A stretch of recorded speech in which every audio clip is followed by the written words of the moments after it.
Prenatal, tratamiento fetal. Yo les voy a dar unas ligeras nociones.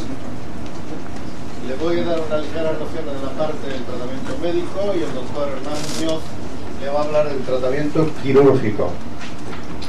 Entonces vamos a ir viendo algunos pequeños detalles de este tema y les recuerdo una frase que le gustará mucho a Alberto Sosa del premio Nobel español Ramón y Cajal, que decía que el principio de ayuda médica y solidaridad humana no puede terminar con el diagnóstico. Es decir, nosotros tenemos que hacer todo lo posible para que cuando diagnostiquemos un feto, una anomalía, intentar poner todo lo que podamos para tratar ese problema, que es el tratamiento prenatal intraútero. Una de las ventajas que tiene el diagnóstico prenatal es el tratamiento intraútero. Yo cuando doy alguna vez en la charla con respecto al tratamiento prenatal, al diagnóstico prenatal, pues una de las primeras cosas que digo, sobre todo aquí en Latinoamérica, es que el diagnóstico prenatal no tiene nada que ver con el tema del aborto. Nada que ver. Les voy a poner datos, porque con los datos muchas veces pues se convencen más las personas. En España, de los 50.000 abortos que hay al año legales, solamente el 1.3% de ellos están relacionados con el diagnóstico prenatal. Es decir, lógicamente no podemos negar que a través de técnicas de diagnóstico prenatal ofrecemos a ciertas pacientes la posibilidad de que interrumpan el embarazo. Pero bueno, el diagnóstico prenatal tiene otra serie de ventajas, de aplicaciones extraordinariamente más importantes y muchas veces mejores que el tema de la interrupción legal del embarazo. Entonces, una de las ventajas que hay, dentro de estas ventajas que ven aquí en la diapositiva, es la posibilidad de que a través de un diagnóstico precoz prenatal podamos establecer un tratamiento intraútero precoz y que el feto nazca sin ningún tipo de problema. El diagnóstico prenatal, ustedes saben que tiene tres pilares fundamentales, que son la profilaxis, fundamentalmente, por ejemplo, de los defectos del tubo neural, el diagnóstico, que puede ser preimplantacional, embrionario o fetal, y el tratamiento médico, quirúrgico o genético. Todo esto es lo que hoy día se ha llamado ya como la medicina fetal. Es decir, todo lo que abarcaría el concepto de tratamiento, de profilaxis, de diagnóstico, de patología del feto. Tratamiento quirúrgico, ustedes saben que se puede hacer vía cordocentesis, vía fetoscopia o bien con cirugía abierta, lógicamente. Yo les voy a poner simplemente una par de diapositivas para recordarle un poco la cirugía fetal a útero abierto. Sin lugar a duda, la figura más carismática de este tema es el profesor Harrison en San Francisco, Estados Unidos. Yo tuve la oportunidad de estar ahí todo un año y vi las 8 operaciones que hicieron en aquel año. Todas empezaban a las 6 de la mañana, por cierto, lo quiero recordar, por un tema, lógicamente, que estaba en fase experimental. La cirugía fetal percutánea, en la cual, pues bueno, tenemos una serie de aplicaciones, fundamentalmente como son las hidrotoras, las valvas uretrales, y la cirugía fetal laparoscópica, que sin lugar a dudas la figura más representativa es Rubén Quintero, que ustedes saben perfectamente que es un venezolano que trabaja en Tampa, en el Hospital de San José, en Florida, en Estados Unidos. En nuestro país, en España, por ejemplo, fíjense qué cosa más curiosa, tenemos no un centro en Barcelona, sino 2 centros en Barcelona y uno en Granada que hace cirugía fetal laparoscópica, es decir, por vía endoscópica fetal. El centro está en Granada, dirigido por Juan Carlos Santiago.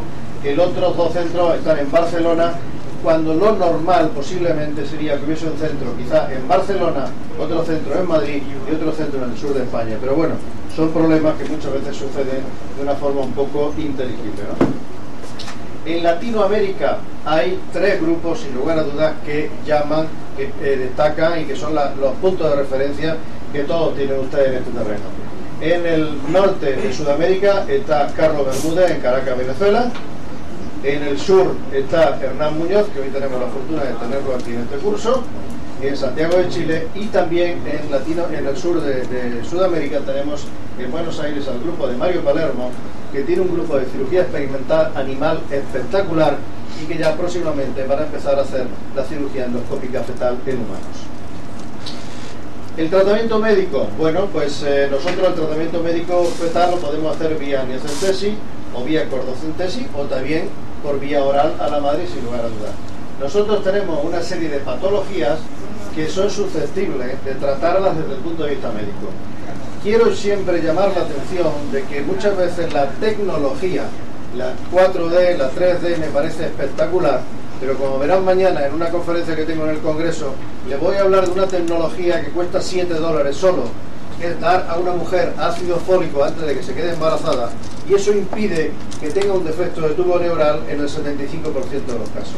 Entonces, los médicos algunas veces nos olvidamos de las medidas sanitarias muy básicas, muy baratas, y nos deslumbramos por la alta tecnología.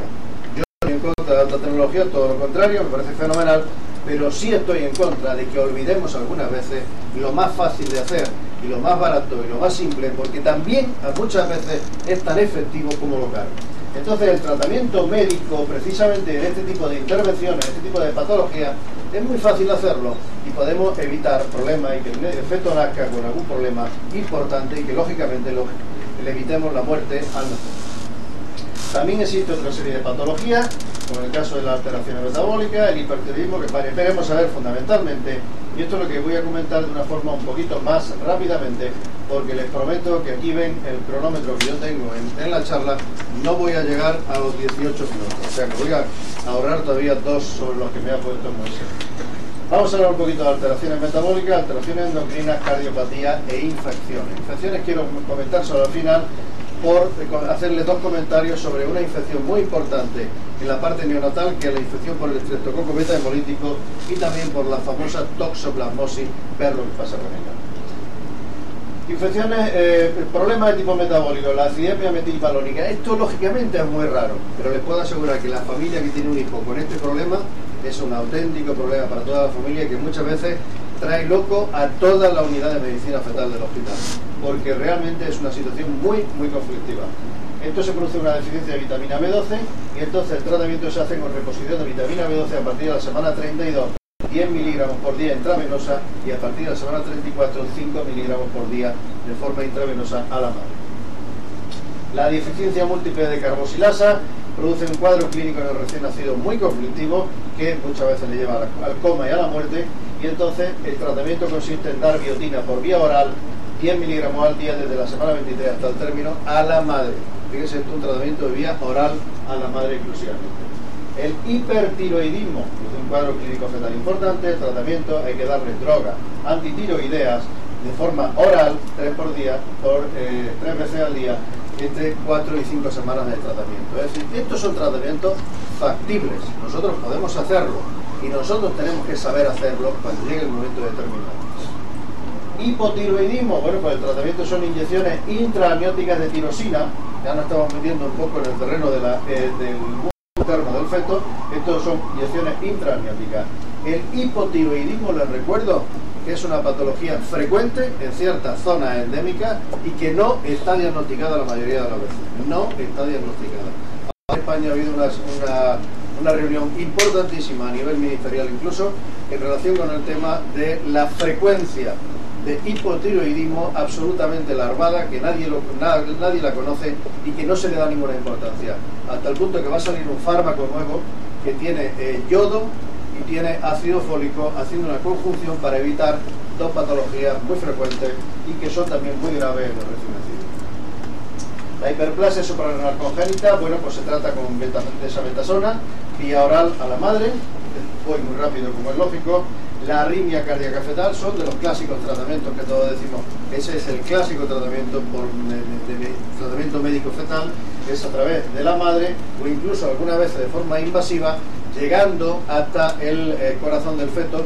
No olvidéis que ahora quizás Hernán lo vaya a decir, pero hay ya una terapéutica endoscópica fetal por vía cardíaca, es decir, tratando problemas de patología cardíaca en el feto por vía endoscópica. La vía endoscópica, sin lugar a dudas, está anulando absolutamente a toda la vía abierta del tratamiento fetal intraútero, de forma que la vía abierta, es decir, la cirugía abierta con útero abierto, como se hacía en la época de Harrison, en este momento se está haciendo solamente en los casos de mielomeningocele, y en este momento en Estados Unidos hay un trial que está todo el mundo esperando a ver el resultado para saber si se sigue con la vía abierta o se va directamente a intentar solucionar los problemas de mielomeningocele por la vía endoscópica fetal. Bueno, la arritmia cardíaca fetal se puede ser transitoria o permanente. Las complicaciones son las que tienen ustedes ahí. Y el tratamiento se hace siempre en los fetos inmaduros, porque el feto, si es maduro, lógicamente se finaliza el embarazo y se hace un tratamiento extrauterino, eso está claro. Entonces, en los fetos inmaduros utilizamos digoxina, más verapamil, propanolol, procainamida, flecainamida, en fin, toda esta serie de drogas que todos conocemos, que muchas veces afortunadamente dan un resultado positivo para el feto, y es muy importante también. En la mortalidad perinatal, fíjense, por ejemplo, en nuestro país en este momento la prematuridad sigue siendo la primera causa. En segundo lugar son las malformaciones fetales congénitas y en tercer lugar son las infecciones. Dentro de las infecciones nosotros tenemos una serie de patologías importantísimas producidas por virus, por bacterias o por protozoos. Entonces yo les voy a comentar de una forma muy breve, simplemente una pincelada para decirles lo que estamos haciendo en nuestro país en relación con algunas de las patologías que son más características y más relevantes aquí en este cuadro que les pongo. En la primera visita, por ejemplo, es protocolaria por la Sociedad Española de Ginecología y Obstetricia hacer un test de sífilis, de rubeola, de hepatitis B, de HIV, de VIH y opcional el latosoplasmosis. Es decir, opcional porque no nos pusimos de acuerdo el grupo de personas de perinatólogos que nos dedicamos a establecer los protocolos de la Sociedad Española y no hubo un consenso global y por lo tanto se dio como opcional. Luego veremos a ver por qué. Cuando se produce una infección por virus, se produce en primer lugar una infección materna, se produce una infección sanguínea, a continuación se produce una infección de la placenta y posteriormente la infección fetal. En la infección fetal puede producir que no haya secuelas, puede producir una muerte intraútero. Esta muerte intraútero puede dar lugar lógicamente al aborto o a un nacido muerto, pero la infección fetal puede dar lugar también a un nacido, un recién nacido, que se supone que tiene la infección intraútero. Ese nacido puede tener ningún tipo de secuela, lo cual es frecuente, por ejemplo, no en la infección por virus, sino en la infección por toxoplasmosis, como veremos a continuación. Y también el nacimiento puede dar lugar a un recién nacido con malformaciones o con una infección clínica que tenga una recuperación o que tenga una persistencia. Y también, lógicamente, una muerte fetal. Eso sería un poco el esquema de lo que ocurriría cuando se produce una infección por virus. Pongan igual una infección por bacteria o cualquier otro tipo de infección, sigue siempre una cascada absolutamente lógica, fisiopatológica, que todo el mundo conocemos muy bien. ¿Qué es lo que ocurre en las infecciones prenatales que nosotros podemos tratar? Que la mayoría de ellas tienen algún signo ecográfico. Vemos otra vez lo importante que es la ecografía. Como decía el profesor Bonilla, la ecografía es importantísima para un ginecólogo. Como decía un compañero mío, la ecografía son las manos del ginecólogo actual. Lo que pasa es que algunas veces el gran problema que hay es que algunos ginecólogos prefieren utilizar solamente la ecografía y no utilizar las manos, no hacer una exploración clínica. Y eso es un gravísimo problema. Yo recuerdo una vez un compañero nuestro, un residente que teníamos, que bueno, hizo una historia clínica a una paciente espectacular, prácticamente todos los padres craneales lo exploró, todo lo hizo una exploración, una auscultación cardiopulmonar perfecta, impresionante. Y ponía al final, tacto vaginal, no hago. Bueno, pues perdona, pero no has hecho lo más importante que tiene que hacer un ginecólogo, que es un tacto vaginal, a ver cómo estaba la situación. Es decir, no hay que olvidar nunca que la exploración clínica es importantísima. Los hallazgos ecográficos, la mayoría de los fetos infectados son ecográficamente normales y los hallazgos ecográficos pueden cambiar con el tiempo, no existiendo correlación con el resultado neonatal. Por ejemplo, el retardo de crecimiento intrauterino no se produce en la toxoplasmosis y en la sífilis, sí en el citomegalovirus, el herpes simple, la rubeola y la varicela. La toxoplasmosis, lo más importante, es la ventriculomegalia, la sífilis es la placentomegalia, la rubeola son las cardiopatías, el citomegalovirus es la ventriculomegalia, el herpes simple y la hidranencefalia, la manifestación ecográfica importante cuando realmente hay una infección por herpes simple, estamos hablando, la varicela sería el hidrannios. Y estas son las dos infecciones más frecuentes que hay, más frecuentes y quizás de mayor relevancia en nuestra práctica clínica. Por ejemplo, el estreptococo beta hemolítico es muy importante porque en este momento en España prácticamente se ha conseguido erradicar el cuadro de sepsis neonatal producido por el estreptococo beta hemolítico simplemente haciendo una toma a la madre, a la mujer embarazada en la semana 36 del embarazo, una toma vaginal o rectal, para ver si tiene el estreptococo positiva o negativa. Si es positiva, durante el parto se le pone una profilaxis con ampicilina, y si es negativa no se le pone nada. Pero si es positiva, la profilaxis hace que se elimine prácticamente el riesgo de infección neonatal. Bueno, paso a esta diapositiva. Esto es un estudio importantísimo que se hizo en España en una serie de hospitales en relación con este tema, viendo el tipo de estreptococo que había, de germen. Esto era un cuadro para ver exactamente lo que había que ofrecer en cada una de las posibilidades. Se le daba la profilaxis con 5 millones de ampicilina. Bueno, esto es en relación con la gestante toxicómana, que es otro tema importante para ver el tratamiento hoy día. La reducción, se ha conseguido una reducción espectacular de la transmisión materno-fetal del virus del SIDA, por ejemplo, en la mujer embarazada con respecto al recién nacido, con una serie de tratamientos que en este momento son ya prácticamente conocidos en todos los hospitales. Son protocolos ya muy estandarizados y que seguimos todos de forma sistemática. Fíjense, nosotros, por ejemplo, en nuestro Hospital Materno Infantil de Málaga, solamente en el año 85 al 96, tuvimos 688 hijos de madres toxicómanas con VIH positivo. VIH positivo, algunas de ellas, no todas, pero la gran mayoría con problemas de tipo de droga, heroína fundamentalmente, y cocaína en los últimos años, porque lógicamente se fue poniendo de moda la cocaína. Esto es el porcentaje de positividad al HIV en nuestro hospital, del año 85 al 91 al 23%, del 91 al 26 el 28%, es decir, fueron subiendo. En España hubo este número de casos. España en este momento es el mayor país, el país europeo con mayor número de casos de HIV positivo. La transmisión materno-fetal era del 15 al 25% durante el embarazo del parto, y en este momento prácticamente se ha reducido al 1% o menos del 1% con el tipo de droga que nosotros estamos utilizando, que es la psilocibina fundamentalmente, ¿no? Hay otras drogas también, pero eso ya no quiero comentarlas para no extenderme. De la toxoplasmosis solamente voy a decir 2 palabras y voy a pasar a la diapositiva rápidamente. Todo el ciclo lo conocemos perfectamente, lo transmiten los perros y los gatos fundamentalmente. Y no me quiero pasar. Bueno, Moisés, tome tiempo.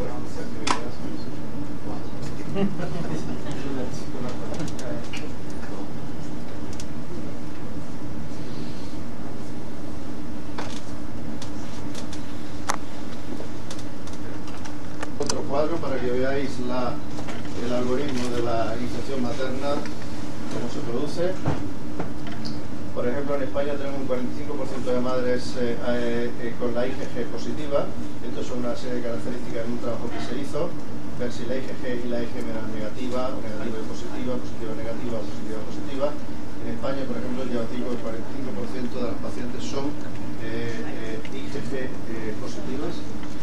Esto es un algoritmo también muy complejo, pero que también voy a pasar porque quiero ir solamente a comentaros un tema al final. Podemos hacer hoy día el diagnóstico de toxoplasmosis realmente en una paciente que tenga IgG positiva, IgM positiva, haciendo una amniocentesis, determinando en el líquido amniótico PCR si el antígeno está presente o no está presente. Es la forma de demostrar si ese feto puede tener la infección. Ojo, no que la tenga, sino que puede tener la infección.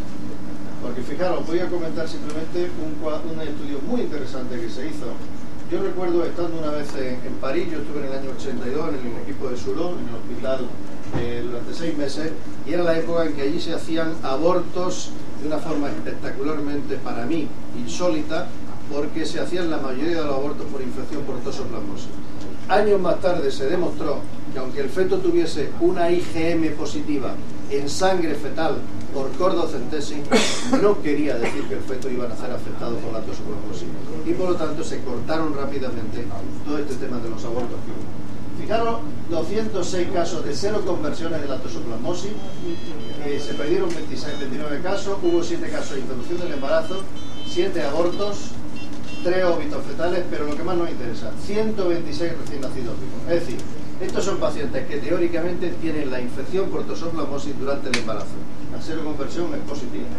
De los 162 recién nacidos vivos, 135 sin infección.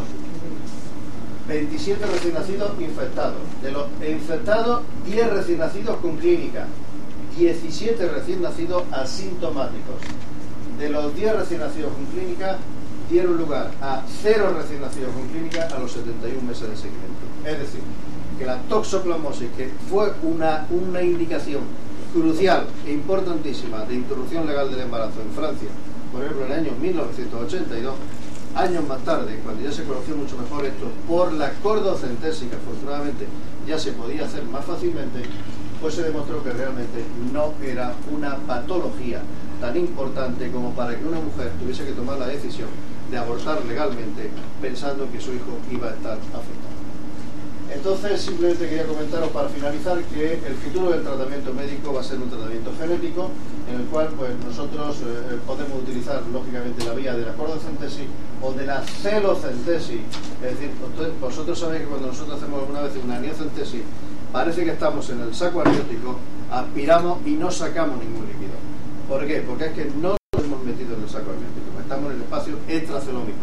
Realmente, pues, si podemos algunas veces, podemos incluso aspirar alguna célula, algún pequeño líquido del espacio extracelómico, y esto es un trabajo importantísimo que ha comunicado Santa Olaya, que es un español que está trabajando en Estados Unidos, y que se está utilizando para hacer la amniocentesis, por ejemplo, en una época muy precoz del embarazo. Están haciendo extracción de este tipo de células y de líquido, una serosidad en la semana 8 o 9 días del embarazo, y que también se piensa que se puede utilizar para hacer un tratamiento intrauterino de cierto tipo de patología de una forma muy precoz durante el embarazo. Esto es simplemente para comentaros que hay muchos casos ya publicados de tratamiento de inmunodeficiencias por el trasplante de médula ósea de la madre al feto, por ejemplo, que se está haciendo. Esto ya cuando yo estuve en Estados Unidos en el año 89 ya se hacía allí en San Francisco, y que cada vez es más frecuente. Quiero decir que no olviden que la cirugía fetal es importantísima, pero el tratamiento médico normal, que está mucho más a nuestro alcance, no de la cirugía fetal, podemos todavía difícilmente llegar a la cima, como han llegado estos alpinistas, pero sin lugar a dudas podemos pensar que cada vez lo tenemos más fácil, porque cada vez conocemos más la fisiopatología, y estos tratamientos son más accesibles a nuestros hospitales, que no tienen mucha tecnología todavía para hacer cierto tipo de tratamiento más agresivo o más espectacular, como el que nos va a presentar ahora Hernán Muñoz, que es el tratamiento quirúrgico fetal. Y nada más, le paso la palabra a él.